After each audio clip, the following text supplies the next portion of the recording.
Welcome to PROcrastinate. My name is Athena Kablenyu. I'm a podcaster, also a comedian and a writer, and I wanted to talk to other creatives and interesting people how they get stuff done. You know, if you work in a factory and you want to get more work done, you can dial something up to like maybe 10 or 11 and something goes quicker, maybe a conveyor belt, and you get more or something done. But when you're producing stuff from your brain, like, how does that work? How do you get stuff done when we live in a time of distraction? Anyway, my guest this week is Tiernan Douieb. He's a fantastic comedian and a brilliant writer, and if you know me, you know he's my co-pilot on our, well, I say it's a fantastic podcast and I'm a bit biased, but it is fantastic, Bust or Trust, a podcast for kids that helps teach them lessons in how to argue with people who disagree with you and, debate, not argue, how to debate with people who disagree with you, and critical thought.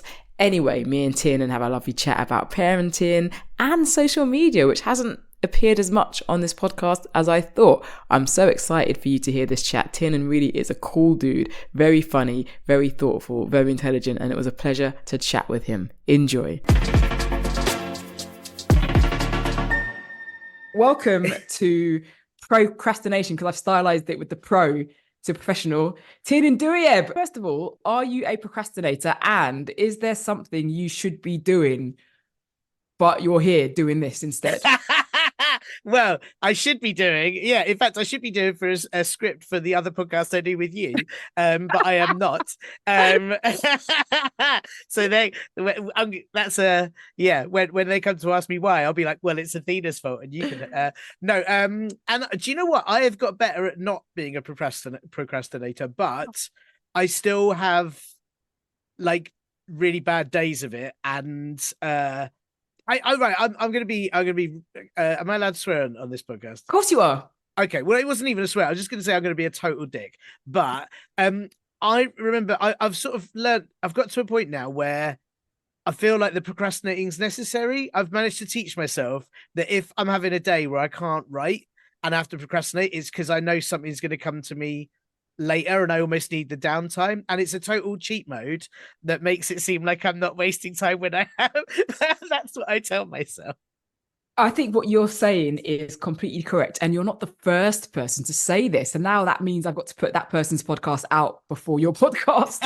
So I've got to remember the order to put these out in. But someone said something and it was about kind of like just waiting for you're not procrastinating, you're just waiting for the moment to do the work to come, you know, and it's like a train. But whilst you're waiting, you're not doing your thumbs, like you're doing something that's quite active. And I started this podcast because I think I wanted to be kinder to myself when it came to thinking about how I use my time and how I spend my time. And I also wanted to procrastinate. So I thought I'd do a podcast.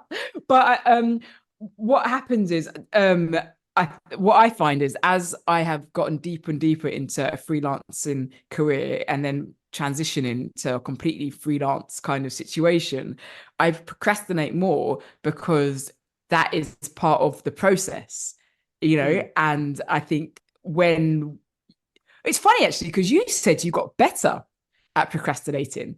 So can you talk a bit about how you got better and what kind of things you were doing when you felt like it was getting out of hand, maybe? Well, one of the things I've really slowed down on being on social media. And I think Twitter was really bad for me procrastinating because especially when there were big news stories and things, I would spend a lot of time sitting on there trying to come up with jokes for that instead of doing the work that I was actually meant to be doing. And in my head, that still worked because it was still joke writing, but it wasn't, and it was really unhelpful and just horrible. And I've really made quite a conscious effort to kind of social media less. But I genuinely think when my daughter started going to school, suddenly I only had so many hours in the day to do stuff, and it's almost like survival mode. I went, oh, well, I'd better do it then because I don't have all this time. Before kids, I had loads of time. I don't know what I did with it. I binge watch shows. I played a lot more computer. I would just have whole days where I'd just go walk and go places and do what I liked. And now I am right. I've got we drop off at 10 to 9. I get home 10 past 9. I've got until like 2:45. And in that time, I just go work mode because I can. And I think that's been sometimes you almost need, I feel like I need those limits and deadlines. And I think that's also, I'll just a slight tangent, but primarily my work before was stand up. And the only person I had to write new material for was me. Whereas now I'm writing scripts and I've got deadlines, and that helps massively because there's pressure from someone else.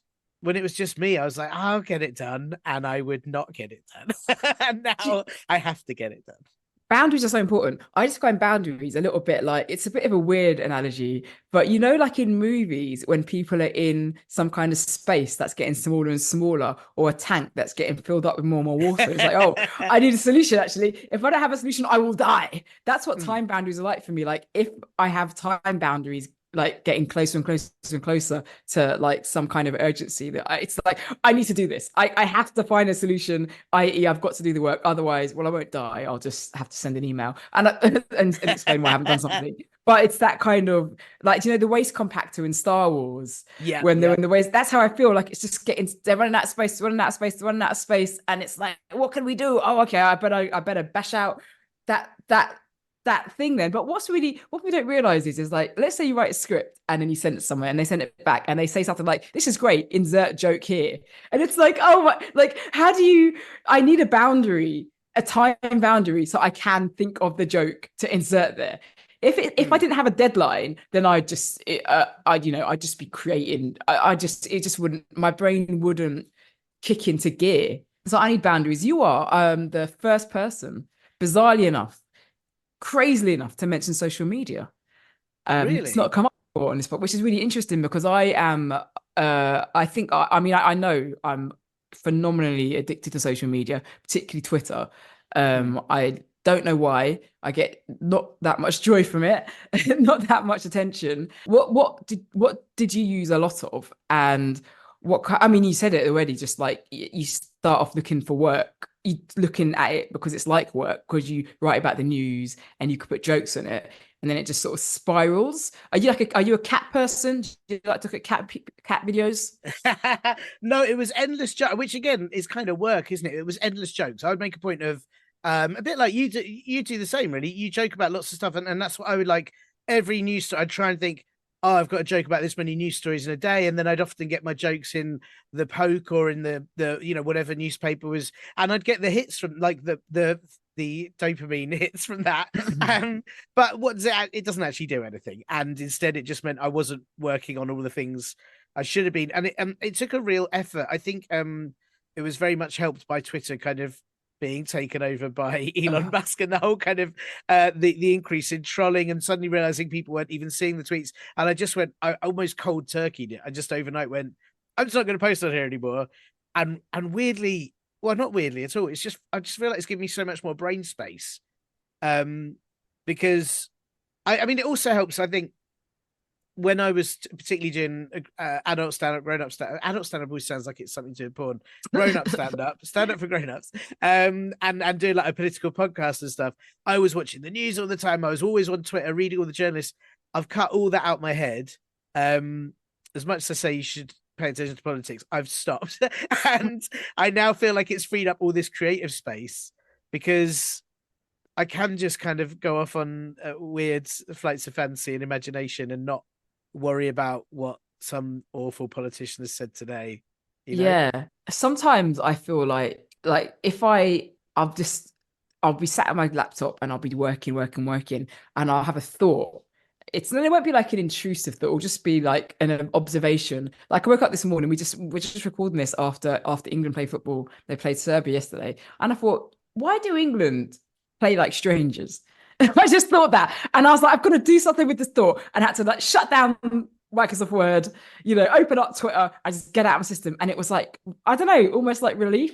And I put up Word again and started writing again. And so Twitter's quite good, I think, if you just on your own in a house, and I'm not going to see anybody today other than when my kids and my partner comes home, and it's like, oh, I can interact and I can fulfill a basic psychological need and then I can go back to my work. So there is something in that I find quite positive, and helpful. But my problem is that it doesn't just happen once a day. It happens about like 30 times a day.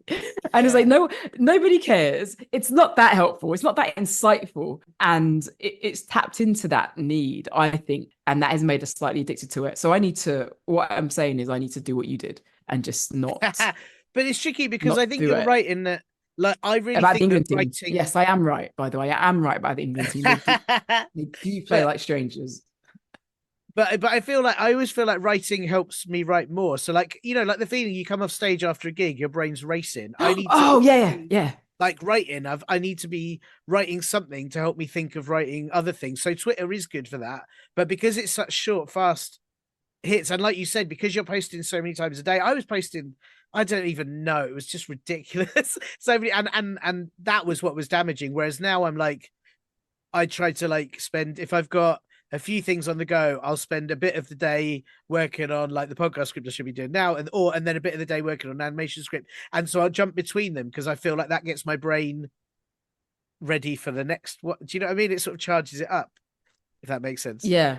So it's kind of like managing your procrastination and using it as a way to kind of like keep the oils greased, but not getting to the point where it's like a completely different kind of tangent that you go on that distracts you from like your purpose. So that's quite a good tip actually, to treat it like writing practice, and to have in your mind that this is serving a larger purpose. This isn't indulging yourself. This is literally part of something you have to do. So have you always had the tendency to go straight off your planned task, or is it something that's come through being a creative? Yeah, no, I think I always have. I go off on tangents in conversation with people. I can't help it. I'll be talking to them about something and I'll suddenly find that I am miles off, and my brain is always like, just, it's also while people are talking to me while watching TV, I'm always somewhere. I often just stray off into other chains of thought, and I find that really useful for writing and really hard for life and focusing on things. And again, I'm I can sort of manage it in my head, but it is a problem. It's tricky when there's something I really like. Here's a good example. I love computer games. I don't get to play them anywhere near as much anymore. Every now and then I will play a game that absolutely absorbs my brain and it's all I want to do. And I will find it very hard not to think about doing that all the time instead of doing work. But if there's a series that I'm loving and I know the next episode's coming, but if I'm not, I've basically got to not be attached to things. So Twitter was one thing. I've got to kind of remove these other things from around me, and then I can get on with the work. And it does help when I'm excited about the work as well, because then I'm like, right, well, I can't think about anything except the work, and then I'm really useless to talk to about anything else. It does help. I actually want to do that. Yeah, it does help when you can recognize when you're attached to something that is sort of mildly addictive or addictive. So that's actually really good, because it took me ages to realize, I'm actually addicted to this site. Like I kind of look at my phone and I think, let me just check. And then I think to myself, well, why do I have to check? I just checked it 10 minutes ago. So I think that's actually quite a good tip, to just like recognize what is you using something in like a normal way, and what is you using something in a way that is perhaps detracting from other things. And we could probably look at so many things in our lives and reevaluate our relationship with them, whether it's like video games or language learning apps, maybe that are run by a tutorial owl. That's my current bad one. Yeah, that is really bad. Yeah, Duolingo. My God, that owl and its demands are awful. Well, turn off notifications. It always says, "Do you want notifications on?" I'm like, "Oh fuck no way! Do I want you bothering me?" Turn them off. But then you see, like, again, I just do it in the morning. I just do it. I do it in the morning. I do it at night. 15 minutes Duolingo. I do feel like, at least in my head, learning another language is like my brain working in a way. Like I'm using it for something. So that's got to help me somewhere else. I agree. No, I agree, and I think it's all about taking back. It's like taking back control, like Nigel Farage, but not of immigration. Just like of what you want to have in your brain and what you want your brain to do. And I think sometimes it's like, are you controlling the machine or is the machine controlling you? Yeah. And I think with things like Instagram, Twitter, TikTok, all the other ones, Facebook, it's not us controlling the machine controls us. Yeah. And literally, and I think the problem we now have is, as particularly comedic creatives, is that we are increasingly required to service the machine, because it is Yeah. the mechanism by which most comedies consumed these days. Like people are watching their sketches online, or they're watching clips of funny shows online or whatever. And so we're in this weird relationship with this thing where it's like it's destroying our careers, but increasingly it is the fulcrum of our careers. Yes. Like without it, Yeah. we don't really have work. Yeah. That's a big problem. I think, I'm sort of as you know already, but I've kind of collapsed sideways more into writing, and it's been a real relief to not have to self-promote, which I think has also helped me then avoid Twitter, because so much of it was I'm gigging here, come do this, and it's like shouting into a void to Yeah. make sure someone sees you. But then you get, then that kind of fulfills the addiction part of it. I was going to say, like, do you find as well though, like it's quite I don't know, and I find that I procrastinate less if I'm really enjoying what I'm doing. So whenever I have to do stuff I don't like, I am really bad at avoiding it until the last minute. So that's really interesting. So this is when I had a normal job, and I had a normal job for a long time. So it was such a big part of my life, my normal job. And I didn't enjoy it that much. I cared about it. I always wanted to kind of like earn my money, but Yeah. I didn't enjoy it. And I wasn't that much of a procrastinator. Like I definitely was one of those mouse movers. Like, oh, I'm working. Like, so I wasn't 100% productive all the time, but my procrastination wasn't noteworthy, and I didn't enjoy that job. Okay. Right. I genu- generally enjoy what I do. Actually, most of the time, I think I enjoy everything I do, because even when I don't enjoy it, it's still something. So let's say I've got to write like a script and it's not particularly like my cup of tea thematically or whatever. I'll still enjoy the fact that I'm writing. It's still a script. It's still fiction. Right. Fiction. It's something of my imagination. So I'll still, there's always the beauty I think of how things are worked out is I always enjoy it, because it's always something that is close. It's there or thereabouts. It's not like I don't really want to be doing a voiceover for Boots today, but you know what? It's fine. It's there or thereabouts. So it's like it's fine. But at the same time, the procrastination levels are just mental. Whereas when I had to do like highlight reports or mess about with pivot tables or all this other stuff, I generally kind of got stuff done. But I used to get stuff done really quickly. So then when my work was done, I just used to faff about. Do you know what I mean? I was doing stand up in those days. So I'd be like, oh, it's 3 p.m. I can clock off now. I've done all my tasks. So I can, do my writing and do my gigs. So I think maybe it's more to do with what we were saying earlier about boundaries and having stuff to do. If I've got a list of things to do and a limited amount of time to do them, I can't procrastinate. But if I've got a list of things to do and all of the time in the world to get them done, which is kind of what more closer to what I'm doing now, then it's kind of like, I will have very clean bathroom grouting. Like I will scrub that grout. I will, the things I have cleaned in this house. I will vacuum behind the radiators. I'll find if there's dust to be removed, I will find it before I sit down and get my work done.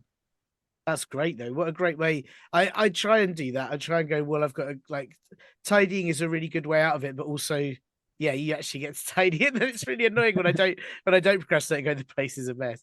But yeah, that's really interesting. It's funny you said I had the same when I was in a day job, a couple of day jobs that I had. I got in trouble because I'd basically annoy everyone. I'd finish all my work really quickly and then annoy everyone else with all my ideas for sketches and gags and send them stupid emails, and I'd get regularly told off. And I'd be like, well, I finished my work like 2 hours in today.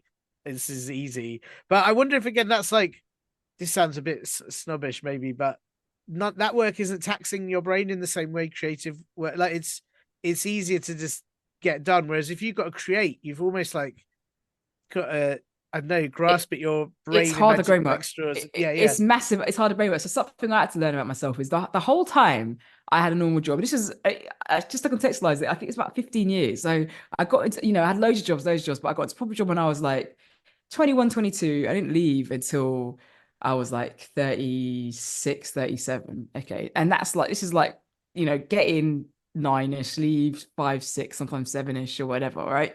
And but consistently, I would always fall asleep in meetings. Like I couldn't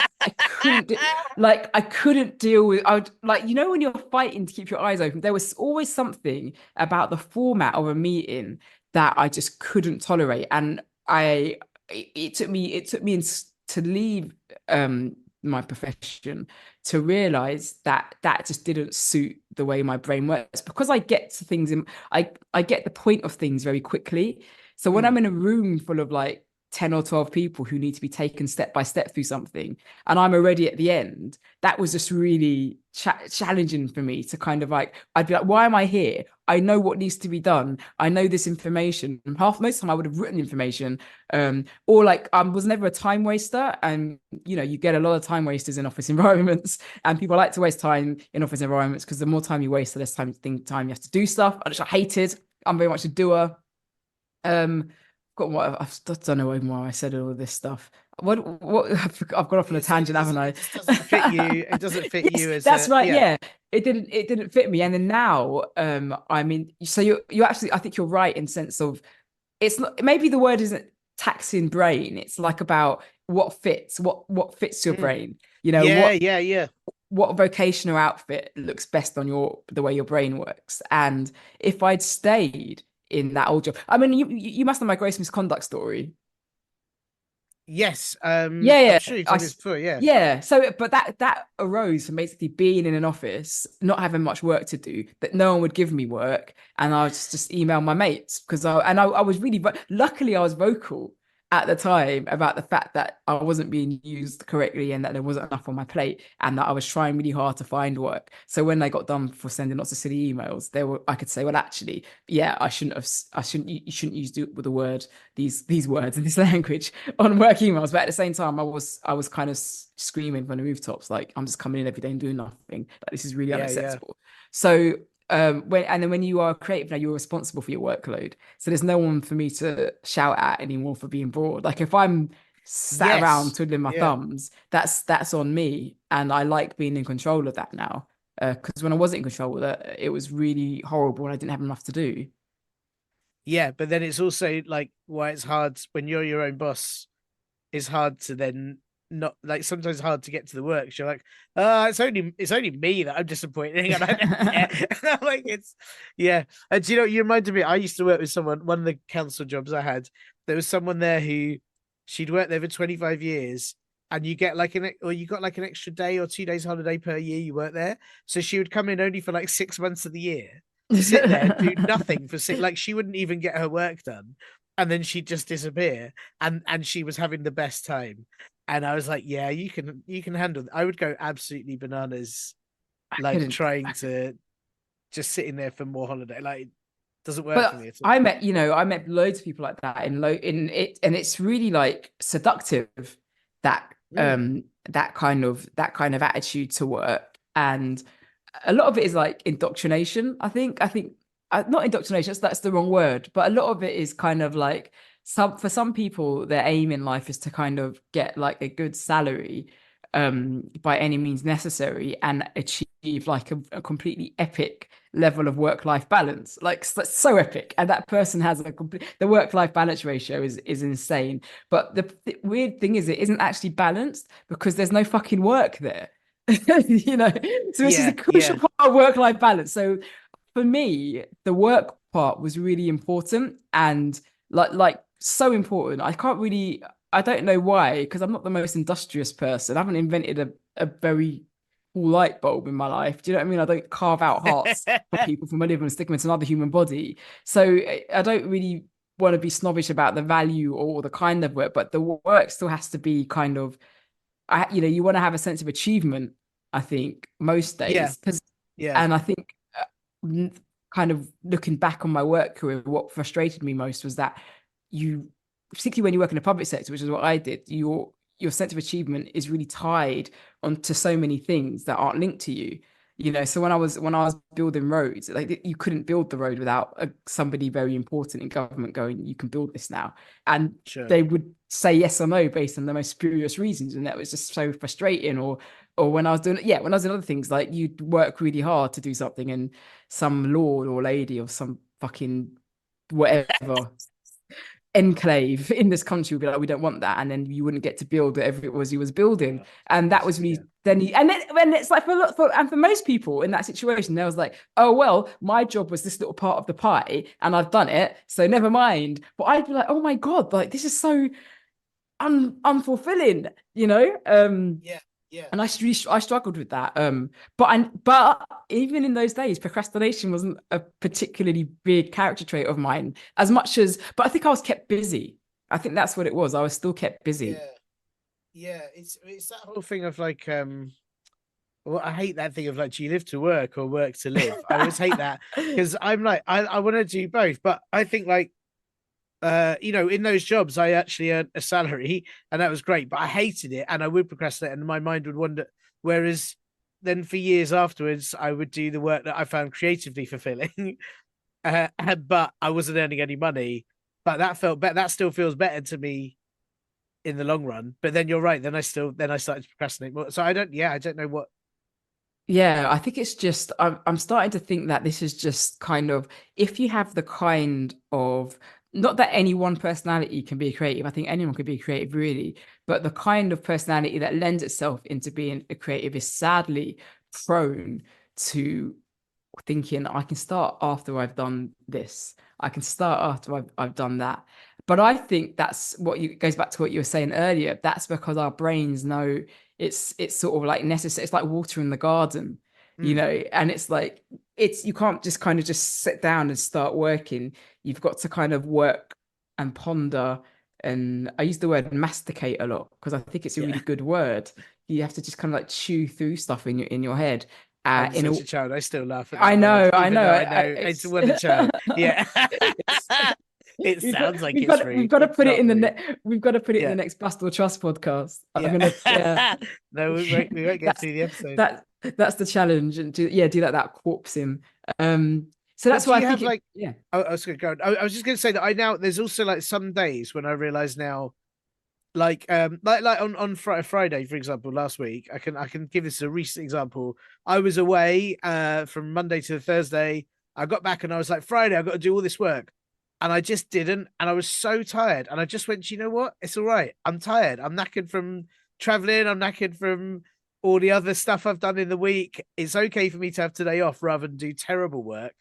But it's taken me years to be able to almost allow myself that because technically I did just procrastinate all day Friday, but also I think if I'd done anything, it would have been rubbish. And so I think Yeah. I'd have get this done quicker and better if I chill today, actually rest my head. But yeah, and that is procrastinating. But it's again, like I said, like saying before, like I've almost allowed myself to do it. Well, I was just speaking to another guest called Linton, right? And he had this amazing term, and his term is this, and I give this as a gift to you: intentional rest. And I thought that's Uh, so good. And what he sort of said was, he was like, you know when you're tired, and you know when you have been busy, and you know when you're going to be busy. So it's okay to schedule mm, intentional rest, whoever you are and whatever you do. And we live in a kind of society where it's like, you sort of, you work, you earn money, you spend that money on necessary things you can live, and sometimes unnecessary things, right? But mm, like that's not, there's nothing kind of, there's no biological truth in that. Like that people who work 70-hour weeks aren't supposed to physically do that. Our bodies weren't designed for that. In the same way, our bodies weren't designed to do lots of things we force them to do. But because we can override our biological reality, we can build skyscrapers and go to the moon and things like that. But that comes at a cost, and that is why intentional rest is really important, because whilst we sadly have to serve the conditions of this society that we live in. yeah. Some people don't. Some people go to the forests and generate their own electricity, and good for them. but most of us are not an Extinction Rebellion, and we have to serve this society in some way and make those compromises. But it's, if we acknowledge those compromises, then we can then say, well, what can we do to make up for them? And intentional rest is a really big part of that. Like, you traveled. Okay, we weren't designed to travel like that. We were designed to go from migrate from kind of field to field and like nick someone's potatoes maybe, and maybe wrestle a cow. I don't know, but we weren't really designed to like be flying around different countries to different country and working and staying in hotels and eating hotel breakfast. Our bodies were not designed for hotel breakfast like at all, right? Yeah. And Yeah. so when you got back, of course you're going to be tired. And Yeah. intentional rest would have been a big part of dealing with that. Yeah. What is it? I did this. I think I'm allowed to talk about it. I may have to tell you, make a swift edit. But I did a survey the other week. So in 2016, I think it was University of Manchester, this whole big survey about creative people, and I took part in it because I thought, hey, it's fun. I think we got like a £20 Amazon voucher or something, and it was like all about how does it work, and what do you do as a kind of freelancer, and how does it work, and all this. And they've done a follow up, which I've just taken part in. And one of the interesting things they were saying to me there, because it was something I talked about as well, but how the pandemic, as much as it was an awful time, obviously, but loads and loads of creative people found it amazing for having a breather to be able to work out what they wanted to do creatively. Like, because for me, it's when I kind of switched to writing for animation instead of doing stand up. And I was thinking about how, like in Iceland, I think it's Iceland, I might be getting it wrong, but everyone, if they want to, gets like a year to change career. If you read out like your career, you can say, I'm going to change, and you get given a year of government funding to work out what it is you want to do. And we don't get that. Like, we need, as creatives, like, especially when you're working just to earn a living, which is what I was doing with stand-up, is like, I've got to survive. I've got a gig all the time to pay the bills. And the pandemic forced me to stop. And then I started writing scripts and going, oh, I really like this, but I don't have a choice. I've got time and I've got to do something creatively. And I think sometimes we need that, like that intentional rest, almost like forced on you to kind of not another pandemic. I don't want another one of those. But No, it was not a nice to go. pandemic. Some Yeah. another reason, maybe like locusts, or like something like three-body problem, like aliens. Yes, Something. that'll do. So, That'll no, do. yeah, just another thing, please. Like keep it, like mix it up a little bit. You know what I mean? Not another one. Change up the disasters. Yeah, it's good for Yeah, us. Yeah. change losses. Yeah. Variety. So intentional rest, I just love that term, because when when I had a normal job and I procrastinated less and I was less frantic about how I was using my time, rest was forced upon me because you didn't work on weekends, Mm. or because I was, I spent the last 5 years of my career doing stand up, so I'd finish my work, go and do stand up, and then come home, and so I didn't have time to process my sort of needs, or what rest I wasn't getting because I had so much to do with my time. And the weird thing about being a creative is that we're creative in a world that values the production of something, and then the selling of that said thing, at a profit, ideally for profit. And that's, so you make a pen. I said that's not a pen here, very, very creative person. And you make it and it costs X amount of money to make, and you sell it for X amount of money, and then you clean off the profits and you pay yourselves and you generate more money for a pension scheme maybe, and maybe you put solar panels on your factory and you do all these things, right? But when you create, like, there's no real value. A joke, how much does a joke cost? How much does a script cost? How much does a sketch cost? How much does a podcast cost? I can tell you actually now, fuck all. But like, how much do these things cost, and how much will people pay for it? And so it doesn't suit like the financial society and some people, because it does suit, because if you make a film and it costs this much, then films generate X amount of box office, but there were all these factors that influence that aren't actually related to the quality of the film, right? So very expensive films make a lot of money, but they're the worst films on the planet. So some might say. Anyway, Yeah.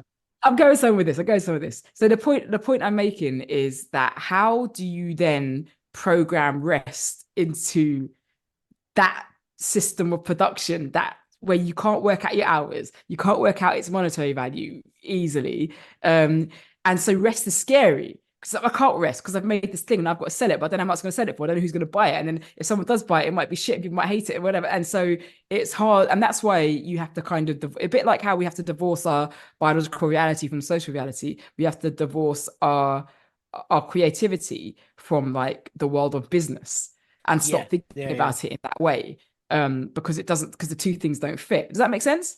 I think. Yeah, it does make sense. It's very hard to do, and I think particularly if you can't afford to do it, I think that's such a big thing, in that you have to be able to afford to have the rest. You've got to be able to stop and slow down and you can't do that if everything you're doing you're doing because you need to earn a pitiful amount of money for creating something. I remembered some years ago, I think Izzy City said to me that she always makes sure that in every week, because she doesn't get a weekend anymore, she makes sure she gives herself a weekend, 2 days in a row off. And I was like, wow, that's really inspiring. I'm going to try and do that. And I never managed it. And then I remember seeing her years later saying, do you remember you saying this to me? And she was like, yeah, I never managed it either. So it was like, okay.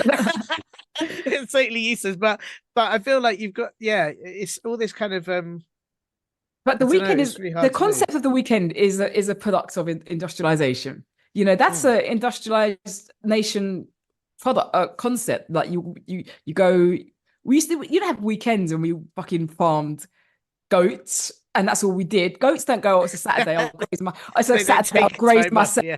You know, it's not a Sunday. Sheep don't go to sheep don't wander into their correct field by themselves on a Sunday because their owners aren't there. So even the idea of kind of slaving away Monday to Friday and like having a weekend for yourself and a day of rest, they come from kind of, you know, non-real things. That's all made up. So us trying to do that isn't going to work. But I think that's again, it just goes back to the idea of, well, how about something I do is like I don't schedule like intentional rest into my calendar, but I do kind of have like I'm because I'm got such a terrible memory, and because I'm such a bad procrastinator, I have to be really intentional about how I schedule my days.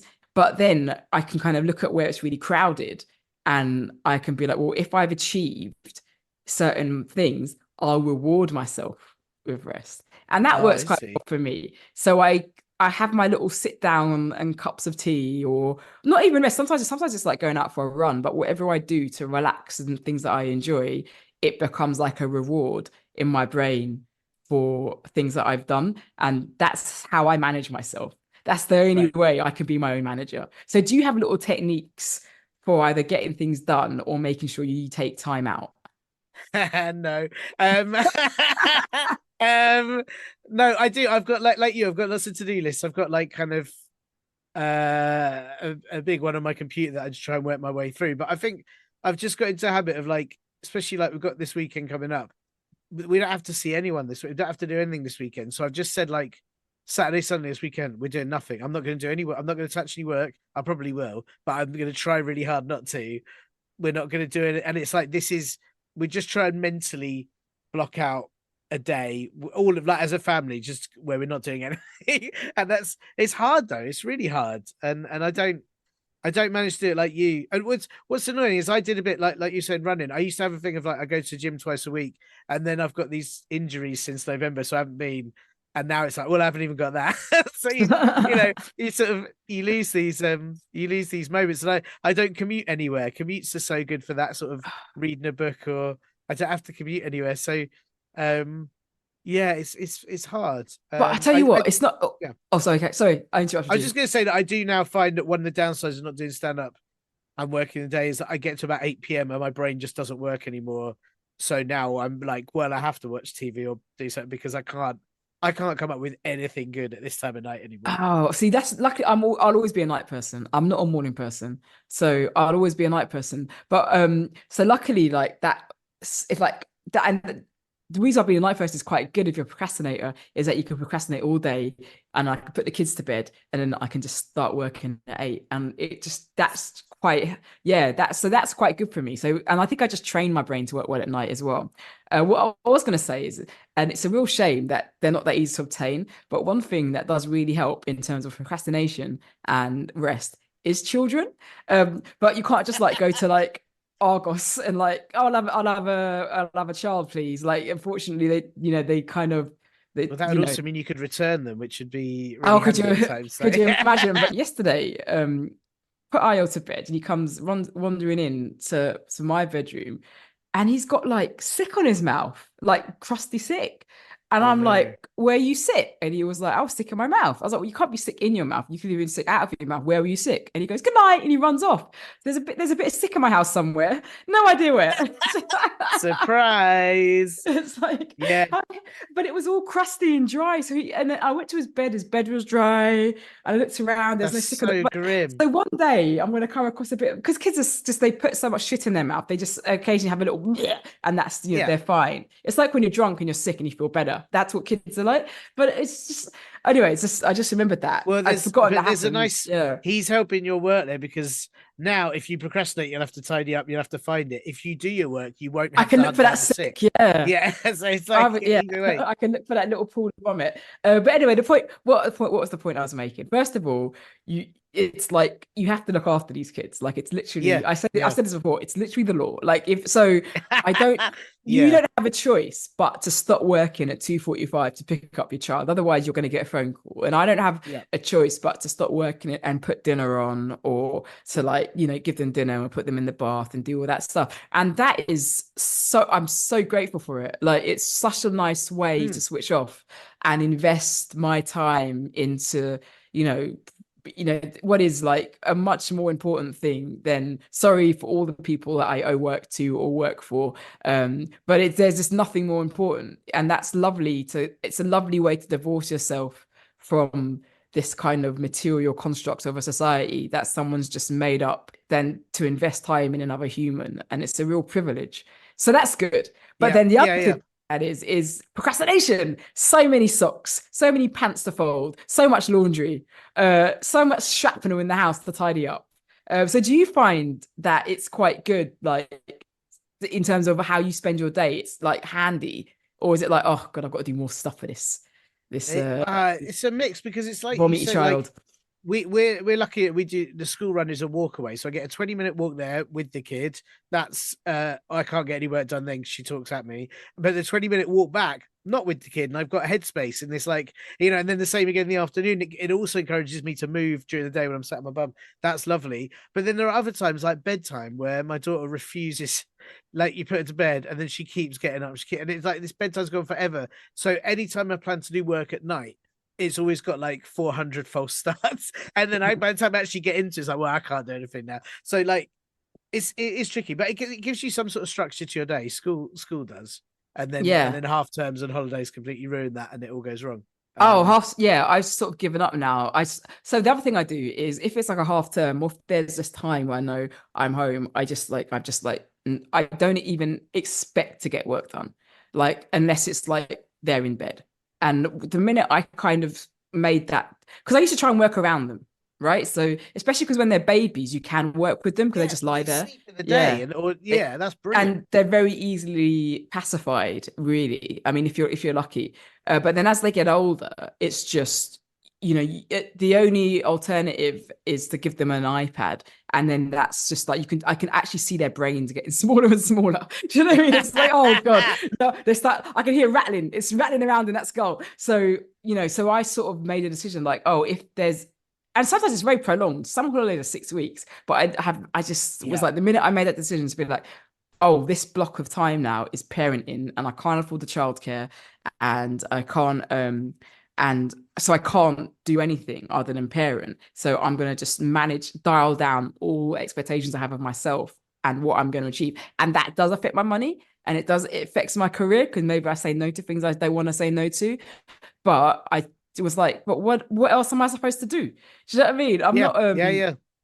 that this is just the reality and it's what our parents did, or similarly it's what some parents don't do. And I guarantee you in 20 years time, the person that whatever panel show I said no to or whatever sketch I didn't do, that person isn't going to remember it. That person isn't going to give a fucking shit. But what the person who will remember things are the kind of hopefully the adults who will remember that I painted their faces badly or you know shouted at them for messing up their Play-Doh in the wrong colors and spent a morning meticulously separating it all again.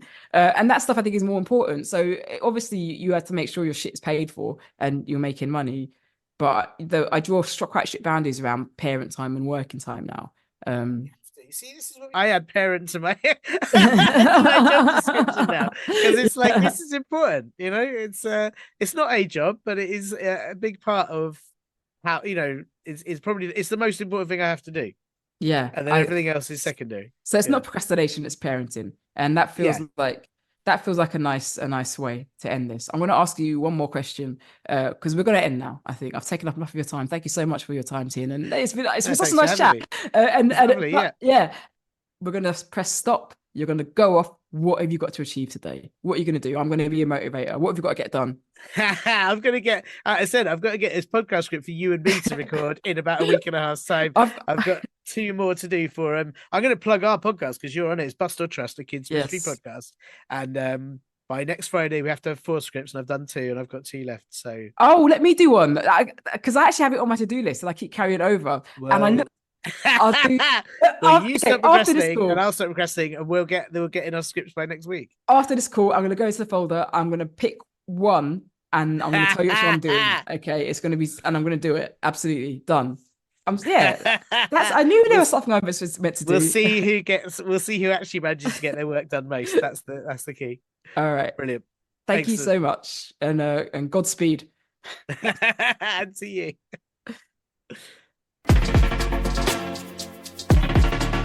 That really was such a good catch up. I spend a lot of time with Tiernan, so it's nice to hang out with him whilst we're not working and understand what's going on underneath the bonnet. Tiernan is a really talented writer. If you love kids telly in the UK, he's probably written an episode or 2 of your favourite shows. So do check him out, and his socials will be in the description of this podcast. Obviously, though, don't spend too much time on the socials because I don't want you to procrastinate too much. And yeah, you probably guessed that was actually recorded quite a long time ago. We would not talk about Twitter this much because we've all left and we're all on Bluesky now. Anyway, thanks so much for listening to this podcast. Really appreciate it. I hope it was useful for you. I certainly love these conversations. Thank you for listening, and we'll catch up next time.